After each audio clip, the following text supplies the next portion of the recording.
producido nada más y nada menos que 75.000 desahucios. 75.000 en el último año. Tanto de empresas como de locales, de establecimientos y también de hogares. De personas que no han podido abonar el importe de su hipoteca y que el banco directamente ha presentado una demanda ante el juez correspondiente, una demanda ejecutiva, para que el juez dicte providencia de embargo y a su vez dicte una orden por la que tienen que ser desalojadas esas personas.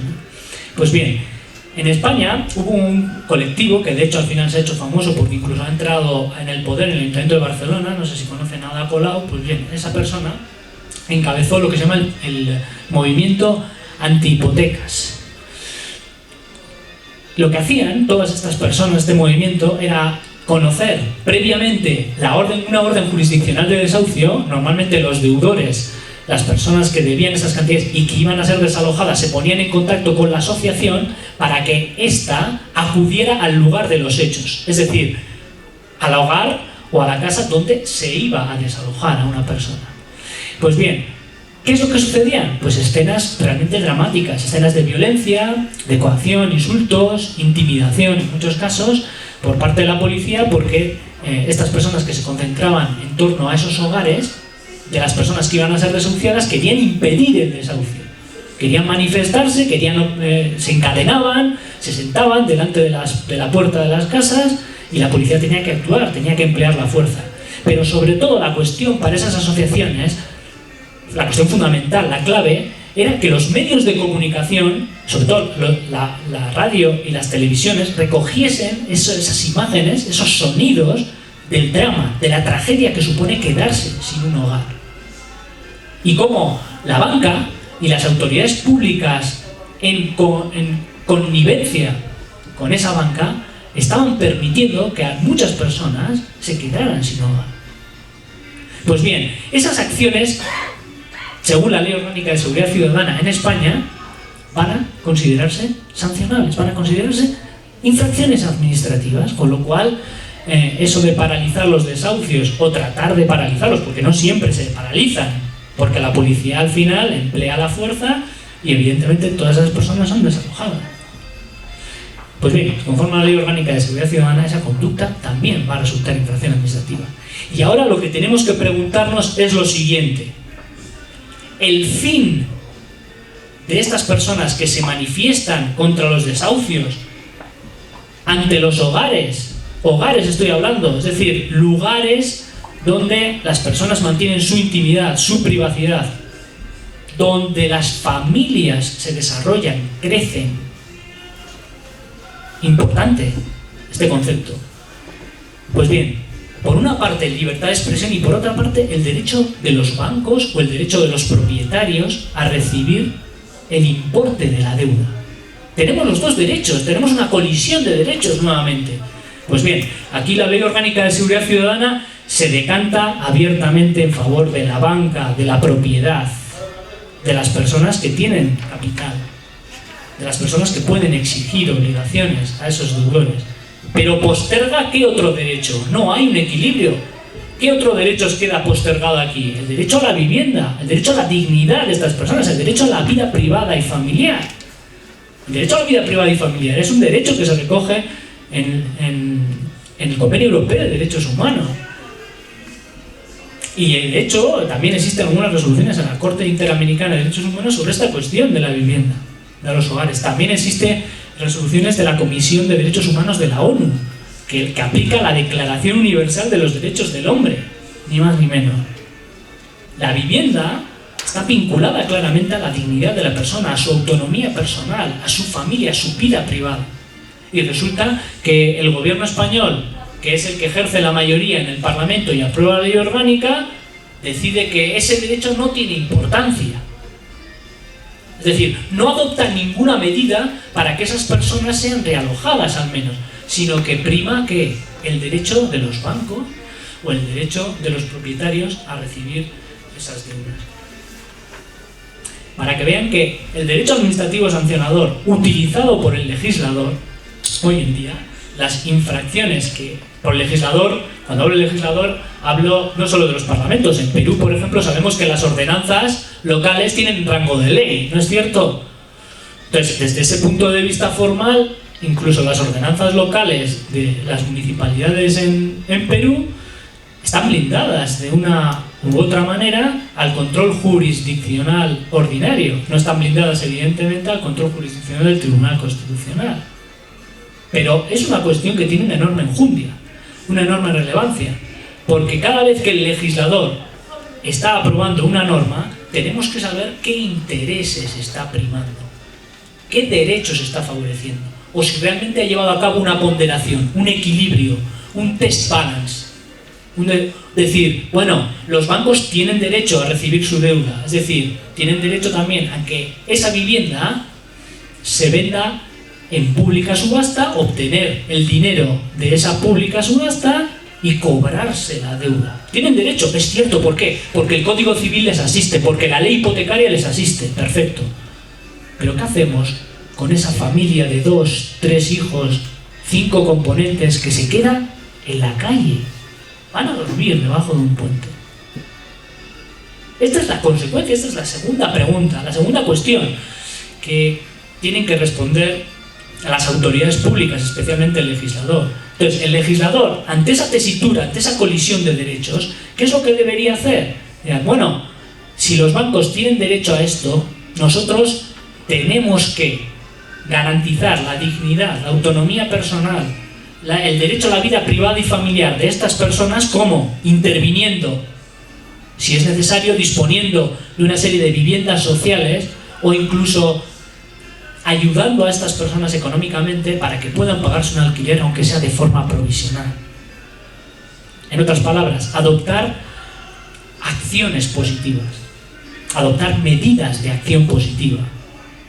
Las autoridades públicas no pueden quedarse de brazos cruzados ante estos dramas. Pues bien, esto de la paralización de un desahucio va a pasar exactamente lo mismo. Bueno, ¿y qué ocurre con la resistencia pacífica y las sentadas? Esto de que hay 10, 15 personas o las que sean que se sientan en una plaza y simplemente se sientan ahí manifestándose pacíficamente y pueden pasar ahí 2, 3, 4 días, incluso en el movimiento del 15M se advirtió que eran muchas personas las que querían ejercer su libertad de expresión. Pues no van a poder hacerlo. Pese a ser ciudadanos y ciudadanas tan importantes o más incluso que los políticos que legislan, no van a poder manifestarse ni siquiera sentándose, haciendo una sentada, una manifestación pacífica, una reunión pacífica en un espacio público, un espacio que es de todos y todas.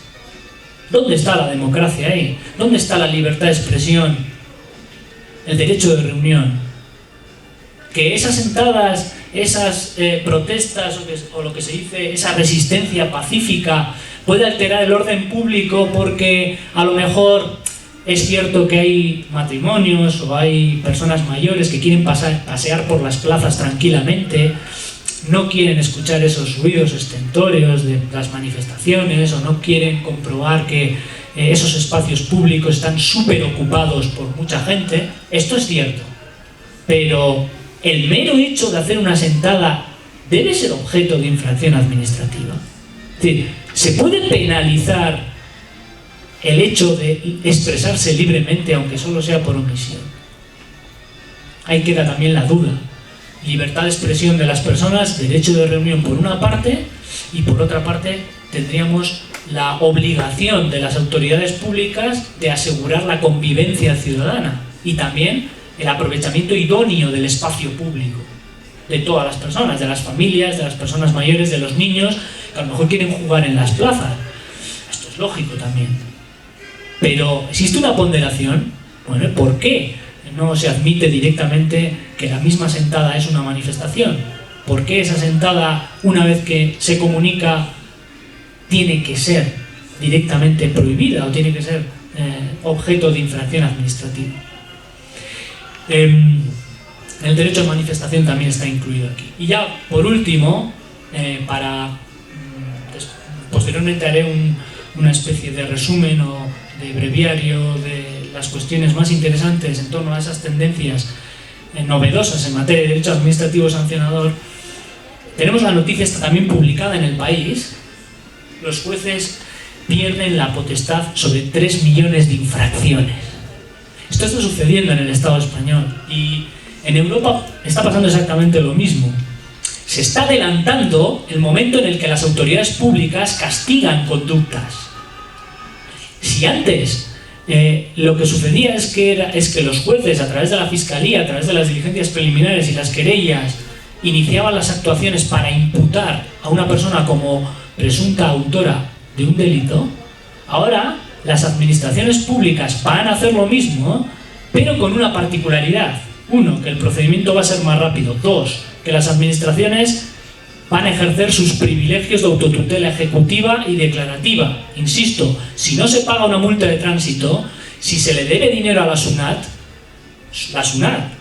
y también las autoridades en materia de tránsito pueden embargar los bienes de la persona directamente, porque las administraciones en el derecho continental francés, del que también es deudor, o mejor dicho, más que deudor, del que es resultado también el derecho administrativo español y el derecho administrativo peruano, directamente las administraciones pueden ejercer sus potestades de autotutela, de manera que pueden hacer efectivas esas multas de la SUNAT, de la Autoridad de Tránsito, de la OEFA o de cualquier otra autoridad administrativa.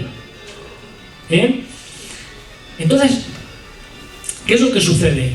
Que ante eso, como ciudadanos y ciudadanas, tenemos que plantearnos la necesidad de que el derecho administrativo sancionador y el procedimiento sancionador sea algo más que un mero nombre, sea algo más que el hecho de que las administraciones impongan multas, intervengan. Es imprescindible, necesario, que la ciudadanía sea consciente de que debe defender sus derechos en muchas ocasiones y que tiene también determinados derechos dentro del procedimiento administrativo sancionador. Que no es cuestión de que las autoridades públicas o los agentes de tránsito, los agentes de la policía, interpongan la denuncia y con posterioridad la ciudadanía no tenga más remedio que pagar lo que se les exige o acatar esa infracción administrativa, porque cada vez son más los ámbitos en los que interviene la administración pública imponiendo esas sanciones.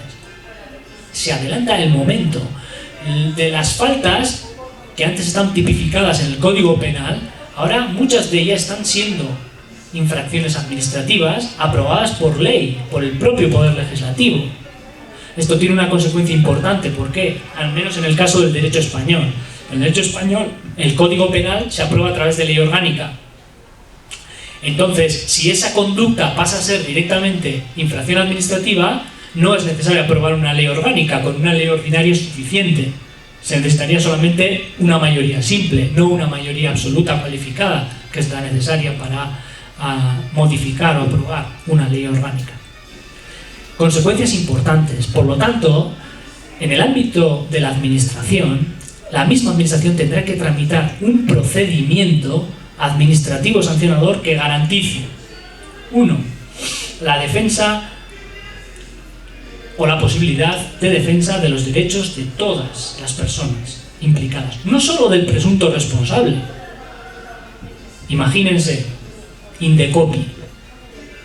Un consumidor decide denunciar a una empresa ante Indecopi. Esta empresa, en concreto, está vulnerando la legislación sobre consumidores y usuarios porque, por ejemplo, ha emitido una publicidad engañosa. Esa conducta constituye infracción administrativa, pero lo que se produce aquí es un procedimiento trilateral. Es la persona interesada, en este caso el consumidor, el que denuncia ante Indecopi, pero el que es interesado. ¿Por qué? Porque a lo mejor ese producto lo necesita, imagínense, para llevar a cabo su actividad laboral. Como tiene intereses legítimos, puede participar en el procedimiento, puede presentar alegaciones, medios de prueba, puede consultar el expediente, puede ejercer el derecho de audiencia y, fundamental, puede recurrir la decisión. Tiene intereses legítimos. Por otra parte está la empresa denunciada, la empresa presuntamente responsable. ¿Sí? Y por último está la misma administración que es la que va a dictar la resolución y la que se encarga de tramitar el procedimiento de oficio en materia sancionadora. Pues bien, todas estas cuestiones las vamos a analizar en este curso de Derecho Administrativo Sancionador a través de lo que se llaman las nuevas tendencias o las tendencias actuales. ¿Por qué yo le propuse esto a la organizadora o a la organización en general? Este curso de Derecho Administrativo Sancionador, porque ciertamente en Perú, y cada vez más está pasando esto en España,